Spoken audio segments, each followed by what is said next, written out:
All right. Off lights. All right. So I have a mug. I think I made it in this class, a demoed piece. Let me turn off some lights. And so when you add your handle, it's really important that the body of your mug has the same moisture as your handle. So a lot of times when I'm finished with the mug, I will just like cover it with some plastic. And I brought some bags like this. I use these all the time in my studio because they don't leave dents in your pieces. Unless you stab them with your fingernail, then they'll leave a dent. But I'll keep it covered, and then I'll make my handle. So when I was in ceramics, we learned what's called pulling your handle. So you'll take a big chunk of clay. Let me get a little bit going. Like way bigger than this. You'll get your hands wet, and you'll be pulling it and pulling it. Traditionally, those look really great for, I think, ones that are made on the wheel. But since we're making ours with slabs, I'm going to show you ways to make it that'll kind of go with your mug. And I'm just going to start with the wedge of clay. This one's a little big. I'm going to pinch some of it off. And I'm going to roll it into a coil. And we will be working with, if you see up all the little coil projects up there in the cabinets, we'll be doing those when we get back from break. Not this Thanksgiving break, but the 3-week break. And again, this is way too long, so I'm going to pinch it off again. When I make my handles, I do make them longer than what I need, and then I trim it to fit my piece. And depending on the style of your cup, you may want to keep it fatter at one end and narrower at the other. Maybe you want to keep it consistent. Generally, I do mine a little bit thicker at where I attach it. All right, so I'm going to show you 2 different ways to do these. You could do this. Okay, so I rolled mine on my plastic mat because I didn't want it to have that canvas texture. But for this technique I'm going to show you now, you kind of want to do it on your canvas because I'm going to use water. And I'm just have my little water cup. I'm going to dip 3 fingers in the water, and then I'm just going to pet. I'm just going to slide it down. It's all nice and slippery down my piece I just rolled. I'm going to dip it again. And I'm going to use my dominant hand, so I'm right-handed. I'm going to press with my middle finger, and then I'm going to use my left hand as support, and I'm just going to press with my middle finger, and my side fingers are just sitting there as a guide. Go nice and slow.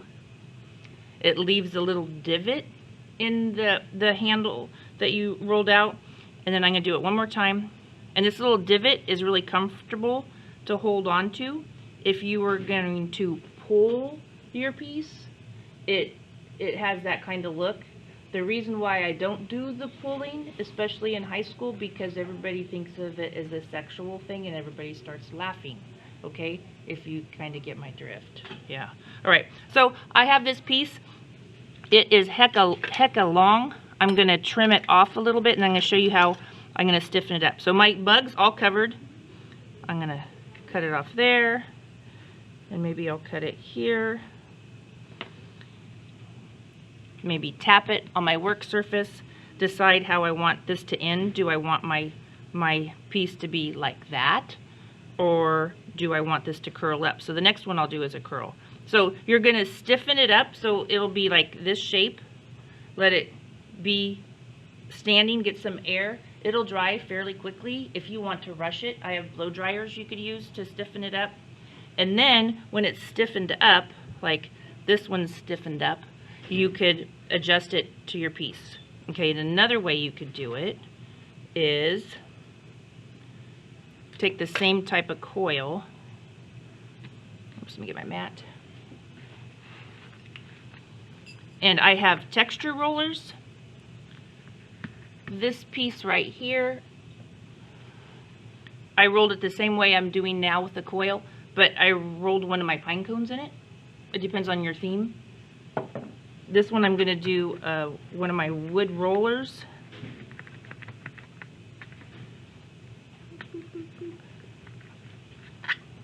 trim it off, and I'll show you my wood rollers.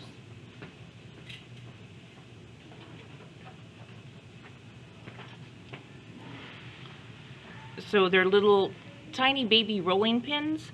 Some of them are little wheels. I did a handle yesterday where I did these dots down it, but today I think I'll do this one with the little flowers.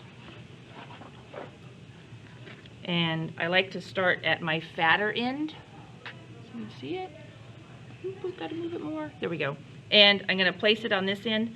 I'm gonna put, again, my 3 fingers right at the tips, and I'm gonna add a little bit of pressure, and I'm just gonna let that wooden little baby rolling pin glide. I'm gonna have to use my arm. There. So it makes this kind of cool pattern, and I'm gonna trim it. And some of you may want to do this technique where you take the bottom, I'm gonna add a little bit of water, and a lot of mine I add a little curl.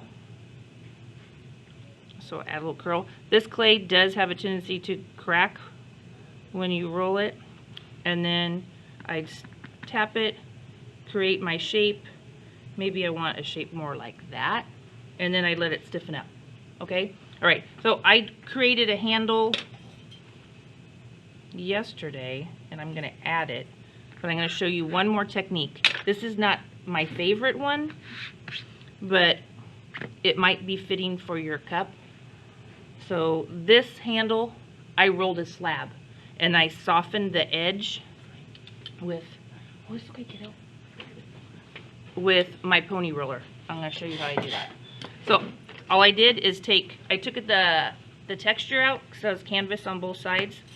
I'm taking a ruler, and I'm just going to do it on both sides. If you're making a bunch of handles this way, you could just repeat, repeat, repeat. So I have this piece. I could do a texture roller on it if I want to now, but right now, because I don't want this kind of knife edge, you could soften it a little bit with the pony roller, and then flip it and do the same thing. And I kept this one a little bit thicker because it's more comfy on your hand. This one's a little thin, so try it out. I welcome you to try out any of these handles. Some of them work well and some of them don't. And generally I like to keep it, even for your big mugs, like 6 is a good measurement, and you still may have to trim it. And again, I would just do a tap, tap, tap. Sometimes you could put your piece over one of the glaze bottles that's empty, and to prevent it from rolling, you could do a little pinch of clay on one side and a pinch of clay on the other. And then also you could use the rolling pins. Do the same thing with the rolling pins and secure the clay, and then drape your pieces over it to let it stiffen up. But let me attach one real quick so you can see it. So I'm doing this one I made yesterday. It is a little big, so I'll show you how I size it. And I like to add my handles on the side where the seam is, except for that one right there, because I wanted to see it. So here's my seam side, and I'm gonna hold it off like at a profile. And to me, that's like so much. I mean, I could probably put my whole hand through it. I don't want to like wear my cup as my bracelet. So I'm going to trim it a little bit. Obviously, I can't trim this side because I added a curl. So I'm going to I think I'll go like that. Oops, I stabbed it. And I'm going to take a peek at that. And I'm still not liking it. I'll go a little bit more. I'm thinking I'm not liking my shape as much. I'm going to alter it a little bit. I think I like that better. Alright. Alright, so I'm going to mark it. And sorry, I got to stand it up this way to mark it. And all I'm doing is marking underneath with the needle tool and at the bottom. And then I'll scratch it heavily. I'll use slip and be generous. And then I have to set this down again. And I traditionally do the top first. So I position it, use my finger on the inside as support, and I'm really adding pressure. I just don't want you to just like touch it. You're going to twist it. You want slip to ooze out. You want a good connection. And then I'll do the same thing for the bottom. Make sure it looks kind of straight. And I have all this slip oozing out. You totally want that. And then all you have to do is you could use your slip brush, rinse it, and wipe up the excess. I'm doing mine kind of quick, just for the speedy process. But I'll clean that up totally well, and then let it stiffen up. If you'd like, it depends on what style you're making. Like, did I do it on this one? Some of mine, like I told you, I do things of 3. I add little beads, like here, and those represent my 3 kiddos. But also, it adds some strength to where your handle's attached. So if you have like a thinner handle, maybe you want to do something like that. Or you could add a thumb button, like there. Yesterday's cup.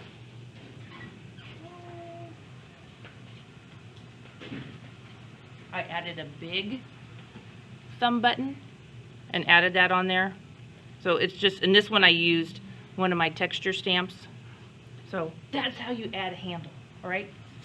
So make sure you cover up your piece so it doesn't dry out, and then make your handle and let it dry out to match your cup.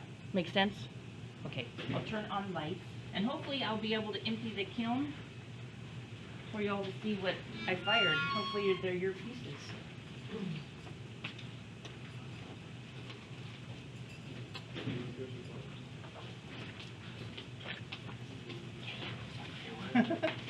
You were standing there, sorry.